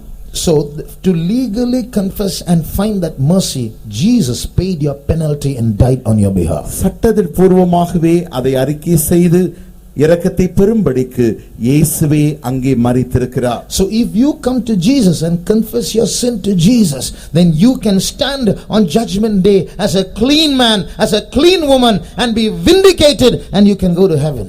ஆகையினாலே நீங்கள் இயேசுவினிடத்தில் வந்து நீங்களுடைய பாவங்களை அறிக்கையிட்டால் அவர் உங்களை மன்னித்து அந்நாள் வரும்பொழுது அந்த நியாயத்தீர்ப்பு நாளிலே நீங்கள் சுத்தமான மனுஷனாக சுத்தமான மனுஷியாக உங்களுடைய பாவங்களுக்கு ஏற்கனவே தண்டனை அளிக்கப்பட்டவர்களாக நீங்கள் அங்கே நிற்கலாம். In the key verse that we read, நாம் வாசித்த மூல வசனத்தில், he that covereth his sins shall not prosper. தன் பாவங்களை மறைக்கிறவன் வாழ்வடைய மாட்டான். That lack of prosperity means two things. வாழ்வடையாத பட்சம் என்கிற காரியத்தில் இரண்டு காரியங்கள் உண்டு. So one, when you commit sins, you will encounter temporary problems in this life. நீங்கள் பாவம் செய்யும் பொழுது இந்த வாழ்க்கையில் தானே தற்காலிகமான பிரச்சனைகளை நேரிட வேண்டும். Are you going through any problems in your life? உன்னுடைய வாழ்க்கையில் ஏதாவது பிரச்சனையினூடாக நீ போய் கொண்டிருக்கிறாயா? Maybe you have come here because of such a problem. அந்த பிரச்சனை இருக்கு, ஏதோ ஒரு பிரச்சனை இருக்கிறபடியினால் தான் இங்கே நீ ஒருவேளை வந்திருக்கிறாயோ. Maybe you are here sick. இங்கே ஒருவேளை நீ வியாதியோடு Or வந்திருக்கலாம். maybe you have a problem of debt in your life. உன்னுடைய வாழ்க்கையிலே கடன் பிரச்சனையோடு கூட நீ இருந்து Or கொண்டிருக்கலாம். maybe you have a drinking husband. அல்லது உனக்கு குடிக்கிறதான ஒரு புருஷன் இருக்கலாம். Or maybe your wife has ditched you and gone to be with someone else. அல்லது உன்னுடைய மனைவி உன்னை விட்டு வேறு ஒருவனோடு கூட போய் இருக்கலாம். Whatever the problem might be, என்ன பிரச்சனையாக எதுவாக இருந்தாலும் சரி, God wants to tell you that there is a more important thing to settle in your life before that problem is solved. அந்த பிரச்சனை தீர்வதற்கு முன்பாக அதற்கு மேலாக ஒரு மிக முக்கியமாக சில காரியங்கள் தீர்க்கப்பட வேண்டும் என்று தேவன் உனக்கு சொல்ல விரும்புகிறார். Check and see if there is any sin that is covered in your life that nobody knows about, that needs to be confessed. ஒருவரும் அறியாமல் மறைத்து வைத்திருக்கிறதான ஏதாவது பாவங்கள் உனக்குள் இருக்குமானால் அந்த பாவங்கள் அறிக்கை செய்யப்பட வேண்டும். He that covereth his sin shall not prosper. Is it because of some covered sin in your life that you have encountered this problem? தன் பாவங்களை மறைக்கிறவன் வாழ்வடைய மாட்டான். உன் வாழ்க்கையில் நீ பிரச்சனை பார்த்து கொண்டுமே சந்தித்துக் கொண்டிருக்கிறாயே, ஒருவேளை நீ பாவங்களை மறைக்கிறபடியினால் தானோ? Check and see that. சோதித்து பார். So settle that temporary problem by first confessing that sin to God. தற்காலிகமான அந்த பிரச்சனையை நீக்கும்படியாக முதலாவது மறைக்கப்பட்ட பாவங்களை தேவனிடத்தில் நீ அறிக்கை செய்வாயா. Jesus is not just a lawyer. இயேசு ஒரு வழக்கறிஞர் மாத்திரமல்ல, He is your father lawyer. அவருடைய தகப்பனாகிய வழக்கறிஞர். And he wants to settle that problem, and he wants to clean your life, and he wants you to go to heaven and be with him. அந்த பிரச்சனையை அவர் தீர்க்கும்படி விரும்புகிறார். அவனுடைய பாவங்களை கழுவும்படி விரும்புகிறார். அவர் உன்னை பரலோகத்திற்கு நீ போய் சேர வேண்டும் என்பதையும் அவர் விரும்புகிறார். That's why he has written down this verse in scripture, wanting to protect you, wanting you to confess and expose your sins and bring it out of the curtain. ஆகையினாலே தான் இந்த வசனங்களை அவர் வேதத்தில் எழுதி உன்னை எப்படியாக விடுதலை ஆக்கப்பட வேண்டும், உன் பிரச்சனைகளில் விடுதலை ஆக்கப்பட வேண்டும் என்று சொல்லி உன்னுடைய பாவங்களை திரையின் மறைவிலிருந்து நீ வெளியே கொண்டு வந்து அறிக்கையிட வேண்டும் என்று அவர் விரும்புகிறார். Now if you don't do this, நீ இதை செய்யாமல் போனால், if you still stubbornly think that you can hide your sin and survive, இன்னும் பிடிவாதமாக இந்த பாவங்களை நான் மறைத்து வாழ்ந்து கொண்டே இருக்கலாம் என்று நீ நினைப்பாயாகில், then this verse, he that covereth his sin shall not prosper, takes a second meaning. இந்த வசனம் சொல்லுகிறது தன் பாவங்களை மறைக்கிறவன் வாழ்வடைய மாட்டான் என்கிறதான இந்த வாக்கியமானது இரண்டாவது அர்த்தத்திற்கு நம்மை எடுத்து செல்கிறது. It means if you continue to cover your sin, you're going to go to a place where you will never prosper. It's called hell. நீ தொடர்ச்சியாகவே உன்னுடைய பாவங்களை நீ மறைத்துக் கொண்டே இருந்தால் தொடர்ந்து நித்தியமாக வாழ்வடையாத ஒரு இடத்திற்கே, அந்த நரகத்திற்கே நீ போய் விடுவாய். Yesterday was conducting a Bible study in my church. நேற்றுக்கு நான் என்னுடைய சபையிலே வேத பாடம் நடத்தினேன். And in the book of Revelation chapter 9, வெளிப்படுத்தின விசேஷம் 9ஆம் அதிகாரத்திலே we see a group of evil spirits. அங்கே ஒரு குழுவான பொல்லாத ஆவிகளை காண்கிறோம். Their shapes are like locusts. அவர்களுடைய அமைப்பானது வெட்டுக்கிளிகளைப் போல் இருந்தது. And their poise, their position is like horses going for battle. அவர்கள் போகிறதான அந்த வேகமானது யுத்தத்திற்கு போகிறதான குதிரைகளைப் போல் இருந்தது. And their faces were human, like men's faces. அவர்களுடைய முகங்களோ மனித முகமாய் இருந்தது. Their hair was like women's hair. அவருடைய முடியானது ஸ்திரீயின் முடியாய் இருந்தது. And when this men's faces opened its mouth, the teeth were like lion's teeth. இந்த மனித முகங்கள் தன்னுடைய பற்களை காட்டின பொழுது பற்களானவைகள் சிங்கங்களின் பற்களுக்கு ஒப்பாயிருந்தது. And their tails were like scorpions' tails. அவர்களுடைய அந்த வாளானது தேள்களின் வாளாயிருந்தது. Just imagine that picture. அந்த படத்தை யோசித்து பாருங்கள். Looking like locusts, poised like horses, having men's face, women's hair, lion's teeth, scorpion's tail. பாருங்கள், அவைகள் வெட்டுக்கிளிகளைப் போல மனித முகங்களை உடையவர்களாய், சிங்கங்களின் பற்களை உடையவர்களாய், தேள்களின் அந்த வாள்களை உடையவர்களாய் அப்படி அவர்கள் இருப்பது படம். சர்ப்ப பெண்களின் ஸ்திரீயின் முடி உடையவர்களாக. Just imagine that picture. அந்த படத்தை யோசித்து பாருங்கள். Now what I want to tell you is, நான் என்ன சொல்ல விரும்புகிறேன் என்றால், these evil spirits that look so dirty, abominable, were once holy angels. இந்த அருவருப்பான இந்த பொல்லாத ஆவிகள் ஒரு காலத்தில் இதே ஆவிகள் தேவ தூதர்களாக இருந்தார்கள், பரிசுத்த தூதர்களாக இருந்தார்கள். And now when they fell, their figure and their structure has changed and deteriorated and become so ugly. அவர்கள் விழுந்த பொழுது, பாவத்தில் விழுந்த பொழுது அவ்வளவு பார்க்க கூடாத வண்ணத்திற்கு அவ்வளவு நரகமாக அவருடைய முகங்கள், அவருடைய ரூபங்கள், அமைப்புகள் மாறிவிட்டது. Now when a man goes to hell, ஒரு மனிதன் நரகத்திற்கு போகும் பொழுது, on after judgment he is cast into the lake of fire, the Bible says. வேதம் சொல்லுகிறது, நியாயத்தீர்ப்பு நாளுக்கு பின்பு அவன் அக்கினி கடலிலே போடப்படுவான். So human beings who commit sin and are guilty on judgment day, the Bible says they also have a resurrection, which means they will also be given a body before they are sent to the lake of fire.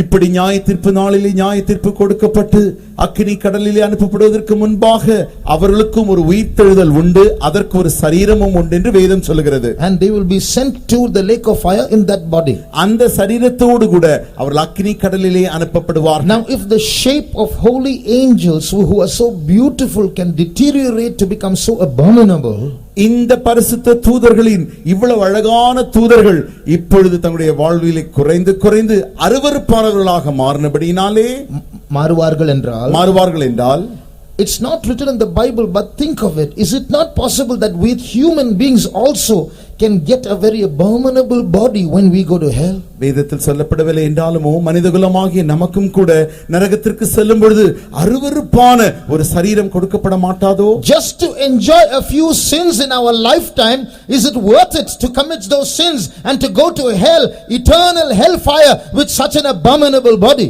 இந்த உலகத்திலே ஏதோ சிறிய பாவங்களை செய்து அதை அனுபவிக்கும்படியாக அப்படி நாம் ஒப்பு கொடுக்கும் பொழுது நரகத்திலே நித்தியமாக அருவருப்பான உடலோடு கூட போய் அங்கே நாம் அனுபவிக்க வேண்டுமோ? Whatever might be a problem, உன்னுடைய பிரச்சனை எதுவாக இருந்தாலும் சரி, whatever might be your hidden sins, உன்னை நீ மறைத்து வைத்திருக்கிற பாவங்கள் எதுவாக இருந்தாலும் சரி, Jesus wants to give you a chance.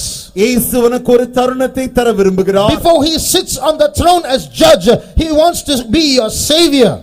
அவர் நியாயாசனத்திலே நீதிபதியாக உட்காருவதற்கு முன்பாக அவர் உனக்கு இரட்சகராக தன்னை காட்டிக்கொள்ள விரும்புகிறார். Shall we close our eyes? நம்முடைய கண்களை மூடுவோமா? Today Jesus is in our midst. இன்றைக்கு இயேசு நம்முடைய மத்தியில் இருக்கிறார். He who is going to sit on the throne as judge, he is in our midst. நியாயாதிபதியாக உட்கார போகிறாரே, அவர் இன்றைக்கு நம்முடைய மத்தியில் இருக்கிறார். Today he is a lawyer.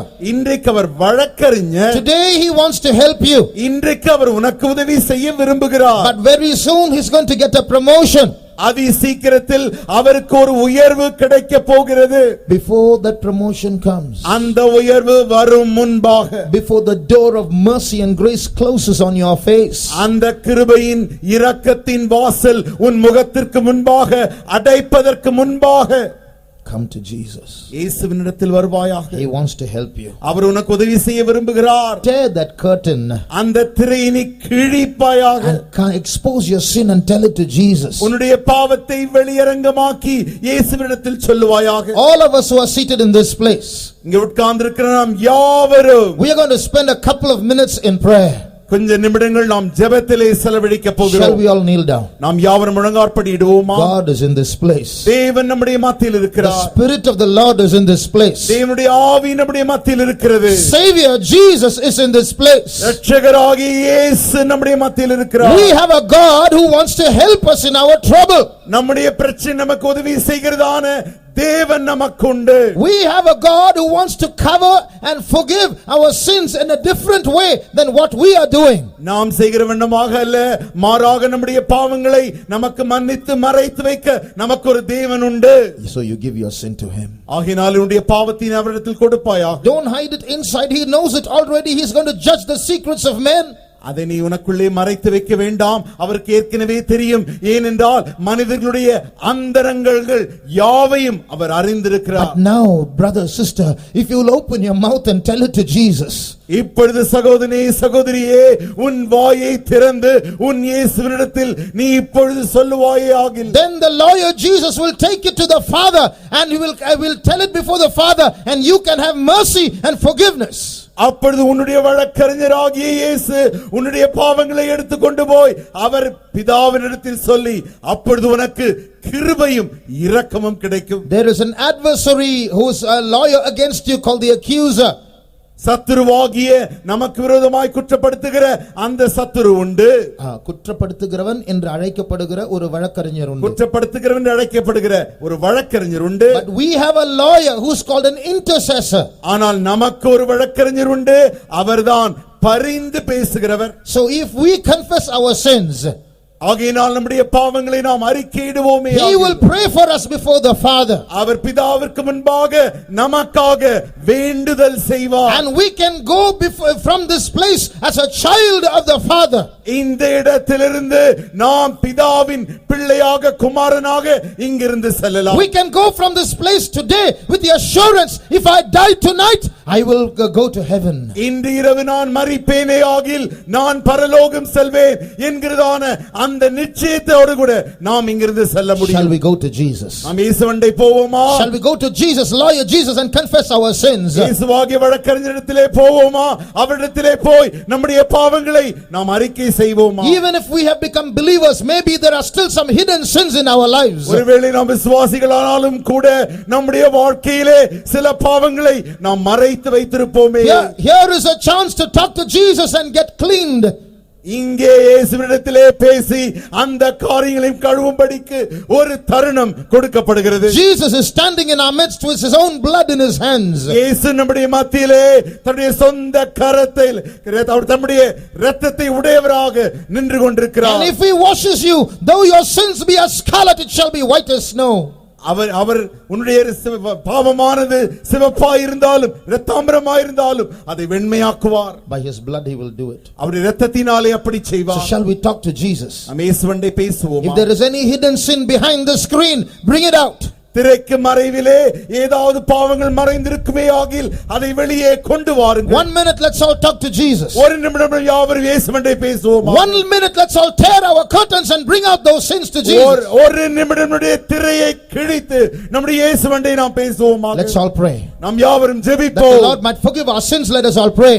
எல்லாரும் தேவன் நம்முடைய பாவத்தை மன்னிக்கும்படியாக நாம் ஜெபிப்போம். That the Lord might take away those secrets in our hearts and make us right in his sight, let us all pray. நம்முடைய இதயங்களில் மறைந்திருக்கிற அந்த அந்தரங்கமான பாவங்களை எடுத்து நம்மை சுத்தமாக்கும்படிக்கு நாம் யாவரும் ஜெபிப்போமாக. ஆண்டவரே, எங்களை தாழ்த்துகிறோம். ஆண்டவரே, எங்களுடைய எல்லா பாவங்களை மன்னித்து சுத்தமாக்கப்பட்டவர்களாக இந்த இடத்திலிருந்து போகத்தக்கதாக நீர் எங்களை பொறுப்பெடுக்க வேண்டும். ஆண்டவரே, நாங்கள் குற்றவாளிகளாக உமக்கு முன்பாக நிற்கிறதான அந்த சூழ்நிலை வராதபடிக்கு ஆண்டவரே, நிரபராதிகளாக உம்மால் சுத்திகரிக்கப்பட்டவர்களாக மன்னிப்பு பெற்றவர்களாக எங்களுக்குள் அந்த திரையின் மறைவில் இருக்கிறதான எல்லா பாவங்களை ஆண்டவரே நாங்கள் வெளியே கொண்டு வருகிறோம். ஆண்டவரே, உம்முடைய பரிசுத்த இரத்தத்தினால் இங்கே இருக்கிறதான எங்களுடைய பாவங்களை மன்னியும். ஆண்டவரே, இரக்கமுள்ளவரே, பிரதான ஆசாரியனே, மன்னிக்கிறவரே, சிறந்த வழக்கறிஞரே, எங்களுக்காக இறங்கும். ஆண்டவரே, உம்முடைய இரத்தத்தினால் நீர் சுத்திகரியும் ஆண்டவரே. எங்களுக்குள் மறைக்கப்பட்ட எல்லா பாவங்களை நாங்கள் முன்பாக கொண்டு வருகிறோம் ஆண்டவரே. உமக்கு மறைக்கப்பட்ட ஒன்றுமில்லை. ஆகையால் பாவிகளாய் எங்கள் மேல் கிருபையாயிரும் ஆண்டவரே. நியாய தீர்ப்பின் நாளிலே உண்மையுள்ள ஊழியக்காரனே, நீ நன்றாய் செய்தாய் என்று நாங்கள் பெயர் பெறத்தக்கதாக இப்பொழுது உம்முடைய கிருபாசனத்திற்கு முன்பாக நாங்கள் எங்களை தாழ்த்துகிறோம் ஆண்டவரே. அந்த கிருபையை தாரும், அந்த கிருபையை தாரும் ஆண்டவரே, அந்த கிருபையை தாரும் ஆண்டவரே. Thank you Jesus, we praise you Lord, we praise you. As we confess our sins, நாம் பாவங்களை அறிக்கையிட the Spirit of God is moving in our midst. தேவனுடைய ஆவியானவர் நம்முடைய மத்தியில் அசைவாடி கொண்டிருக்கிறார். Where there is blackness, He is going to create whiteness. எங்கே கரை இருக்கிறதோ அதை அவர் வெண்மையாக்க போகிறார். Where there is guilt, He is going to put joy. எங்கே துக்கம் இருக்கிறதோ அங்கே அவர் சந்தோஷத்தை கொண்டு வர போகிறார். Where the devil is working in your life, there Jesus is going to come. எங்கே பிசாசு உன் வாழ்க்கையில் கிரியை செய்து கொண்டிருக்கிறானோ அந்த இடத்தில் இயேசுவே கிரியை செய்ய The போகிறார். Spirit of God is moving in our midst. தேவனுடைய ஆவியானவர் நம்முடைய மத்தியில் அசைவாடி An கொண்டிருக்கிறார். anointing is coming down. ஒரு அபிஷேகம் இறங்கி கொண்டிருக்கிறது. Some of you who are bound by chains of darkness are going to be delivered tonight. இருளின் அந்தரங்களினாலே சங்கிலிகளினாலே கட்டப்பட்டவர்கள் இன்று இரவு விடுதலையாக்கப்பட போகிறார்கள். The lawyer Jesus, the Savior Jesus is moving in our midst. வழக்கறிஞராகிய இயேசு, இரட்சகராகிய இயேசு நம்முடைய மத்தியில் அசைவாடி கொண்டிருக்கிறார். Today you are going to pass from death unto life. இன்றைக்கு நீங்கள் மரணத்திலிருந்து ஜீவனுக்குள் செல்ல An போகிறீர்கள். anointing is coming down. ஒரு அபிஷேகம் இறங்கி It's கொண்டிருக்கிறது. coming down from the throne of God. தேவனுடைய சிங்காசனத்திலிருந்து அது இறங்கி Dear கொண்டிருக்கிறது. brother, dear sister, heaven is watching you. அருமையான சகோதரி சகோதரியே, பரலோகம் உற்று உன்னை பார்த்து The கொண்டிருக்கிறது. blood of Jesus is washing you. இயேசுவின் இரத்தம் உன்னை கழுவி The கொண்டிருக்கிறது. Spirit of God is moving upon you. தேவனுடைய ஆவியானவர் உன்மேல் அசைவாடி கொண்டிருக்கிறார். Oh Rama Sahankatulanka Bashabankaramani Asabankalamani Antude. Oh Yarama Shamtudankalamani Antuda Yaraba Shabankalamani Antude. Oh Ria Samankalamani Antude Yaraba Antude. Thank you Jesus, we praise you Lord. Oh Ria Samahankarama Shabankalamani Antude. Oh Yarama Shamtudankalamani Antude. You may be suffering from a particular sin for many years. அநேக ஆண்டுகளாக ஒரு குறிப்பிட்ட பாவத்தினாலே நீ அடிமையாக கஷ்டப்பட்டு கொண்டிருக்கலாம். But my Jesus is more powerful than that sin. ஆனாலும் என் இயேசு அந்த பாவங்களை காட்டிலும் மிக மிக வல்லமையானவர். If you receive Him into your heart, நீ அவரை உன்னுடைய இருதயத்தில் if you ஏற்றுக்கொண்டால், tell Him, Jesus, you be my Savior, இயேசுவே நீர் என்னுடைய இரட்சகராயிரும் என்று நீ சொல்லுவாயாக. He will not only be my Jesus, He will be your Jesus also. அவர் என்னுடைய இயேசு மாத்திரமல்ல, அவர் உன்னுடைய இயேசுவாகவும் இருப்பார். You are not going to be an orphan anymore. You have a heavenly Father. நீ யாரும் இல்லாத அனாதை அல்ல, உனக்கு பரலோக பிதா உண்டு. Oh Yaramaushamankaramakalamani Oh Ramaushamankalamani Rabasamtudankalamani today. Thank you Jesus, we praise you Lord, we praise you Lord, we praise you Jesus. Committing ours in the hands of Jesus, let us praise God. இயேசு கிறிஸ்துவின் கரத்திலே நம்மை அர்ப்பணித்து நாம் கர்த்தரை ஸ்தோத்திரிப்போம். Praise the Lord. தூத்திரம் தூத்திரம் தூத்திரம் தூத்திரம். Praise the Lord. Praise the Lord. Let us praise God from the beginning till this moment. Holy Spirit took charge of our evening service for the let us praise God. இந்த மாலை கூட்டத்தை, இந்த மாலை ஆராதனையை துவக்கம் முதல் இந்த நிமிஷம் வரைக்கும் பரிசுத்த ஆவியானவர் தாமே பொறுப்பேற்று நடத்தினார். அதற்காக நாம் கர்த்தரை ஸ்தோத்திரிப்போம். Praise the Lord. தூத்திரம் தூத்திரம். Praise the Lord. God anointed His servant with a special anointing to reveal the seriousness of hiding, covering of the sins, and to find mercy from the Lord, to do a real confession with a true repentance. Through His servant, Lord has revealed it for the let us praise God. நம்முடைய பாவங்களை மறைத்து வைத்துக் கொள்வதன், ஒளித்து வைத்துக் கொள்வதன் தீவிரத்தை பயங்கரத்தை உணர்த்தி நம்முடைய பாவங்களை மெய் மனஸ்தாபத்தோடு அறிக்கையிட்டு இரக்கம் பெற்றுக்கொள்வதற்கான வழியையும் கூட கர்த்தர் இந்த மாலை வேளையிலே தம்முடைய தேவதாசனை விசேஷித்த அபிஷேகத்தினால் அபிஷேகித்து நமக்கு சொல்லிக் கொடுத்தார். அதற்காக நாம் கர்த்தரை ஸ்தோத்திரிப்போம். Praise the Lord. Because as you heard, the value of our soul is greater than the value of the whole world. God doesn't want anybody to go to hellfire, but He wants those who have come for this meeting. They must receive eternal life and go to heaven for that. Let us praise God. நாம் கேட்டது போல நம்முடைய ஆத்துமாவின் விலையானது இந்த முழு உலகத்தை காட்டிலும் விலையேற பெற்றதாயிருக்கிறது. நாம் ஒருவரும் அந்த அழிந்து போகிற எரி நரகத்துக்கு போகாதபடி பரலோக பாக்கியத்தை கண்டடையும்படியாக கர்த்தர் இந்த மாலை வேளையிலே நம்ம ஒருவரோடும் இடைப்பட்டார். அதற்காக நாம் கர்த்தரை ஸ்தோத்திரிப்போம். Praise the Lord. Praise the Lord. Giving all the glory, honor and praise to Father, Son and the Holy Spirit. Praise God. எல்லா துதி கன மகிமையும் பிதா குமாரன் பரிசுத்த ஆவியானவருக்கே செலுத்தி நாம் கர்த்தரை ஸ்தோத்திரிப்போம். Praise the Lord, praise the Lord, praise the Lord. Let us pray. ஜெபம் பண்ணுவோம். அன்புள்ள ஆண்டவரே, நாங்கள் உம்மை ஸ்தோத்திரிக்கிறோம் சுவாமி. இந்த தேசத்தை நேசித்து இப்படிப்பட்டதான ஒரு கூட்டத்தை தந்தபடியாக ஸ்தோத்திரிக்கிறோம் சுவாமி. இந்த மாலை நேரத்தில் கர்த்தாவே, எங்களுடைய தேவன் தம்முடைய தாசனை கொண்டு கொடுத்ததான அருமையான வார்த்தைகளுக்காக ஸ்தோத்திரிக்கிறோம் சுவாமி. ஆமாண்டவரே, நீ எங்களுக்கு நல்ல ஒரு வழக்கறிஞராக, எங்களுக்காக பரிந்து பேசுகிற ஒரு தேவனாக இன்று எங்களுக்காக ஒரு ஜீவிக்கத்துக் கொண்டிருக்கிற என்பதை உரைத்தீரே சுவாமி. இது உணர்ந்ததான நாங்கள் எங்களை பாவங்களை தொடர்ந்து மறைத்து எங்களை கடினப்படுத்திக் கொண்டு வாழாமல் கர்த்தாவே, இந்த கடைசி நாட்களில் இந்த சத்தத்துக்கு செவி கொடுத்து உம்முடைய இரக்கத்தின் கிருபையை பெற்றுக்கூடிய பாத்திரங்களாக எங்கள் ஒவ்வொருவரையும் மாற்றிவிட ஜெபிக்கிறோம் சுவாமி. ஒரு நாள் உண்டு, எங்களுடைய தேவன் பரிந்து பேசுகிறவர் அல்ல, வழக்கறிஞர் அல்ல, நியாய தீர்ப்பு கொடுக்கிற ஒரு பயங்கரமான அனுபவத்துக்குள்ள ஆண்டவரை நாங்கள் சந்திக்காதபடிக்கு இந்த கிருபையின் காலத்தில், இரக்கத்தின் காலத்தில் இந்த சத்தத்துக்கு செவி கொடுத்து எங்கள் இருதயங்களை கிழித்து மனம் திரும்பி எங்களுடைய திரையை விட்டு எங்கள் வெளிவர எங்கள் தேவன் ஒவ்வொரு திவிச்சம் செபிக்கிறோம் சுவாமி. பாவத்திலையும் சாபத்தில் இருந்து நான் தொடர்ந்து அழிந்து நித்திய நரகத்துக்கு, அந்த எரி நரகத்துக்கு பாத்திரம் ஆகாதபடிக்கு இயேசுவே, இந்த மாலை நேரத்தில் உம்முடைய திருவார்த்தையின் மூலமாக நாங்கள் உணர்வடைந்தவர்களாக கர்த்தாவே, எங்களுக்கு நல்ல ஒரு மனம் திரும்பி கொடுக்க விட ஜெபிக்கிறோம். இயேசுவின் நாமத்தில் ஜனத்தை ஒப்பு கொடுக்க விடாமல் தடைபடுகிற, தொடர்ந்து இருதயங்களை கடினப்படுத்துகிற, மறைத்து வாழ்கிற ஜீவியத்தை விட்டு வெளியே விடாமல் தலைவர்ந்த ஆவியனை செய்து கொள்வோம் இயேசுவின் நாமத்தில். இந்த தேசம், இந்த ஜனங்கள் எல்லாம் வெளிச்சத்துக்குள் ஒளிக்குள் வர வேண்டும் கர்த்தாவே. ஒருவராவது நித்திய ஆக்கிரிக்கு அபாத்திராய் காண வேண்டாம் கர்த்தாவே. இயேசுவே, அந்த நித்திய ராஜ்யத்துக்கு மகிமைக்கும் தாத்திராய் வேண்டும். கிருபையுள்ள தேவன் நீ வெளிப்படும் பொழுது கர்த்தாவே, இந்த இடத்துல உங்களுடைய ஜனங்கள் பரிசுத்தமாக்கப்பட்ட ஜனங்களாய் காண உதவி செய்ய ஜெபிக்கிறோம். தொடர்ந்து உன் தாசனை பலப்படுத்தும்.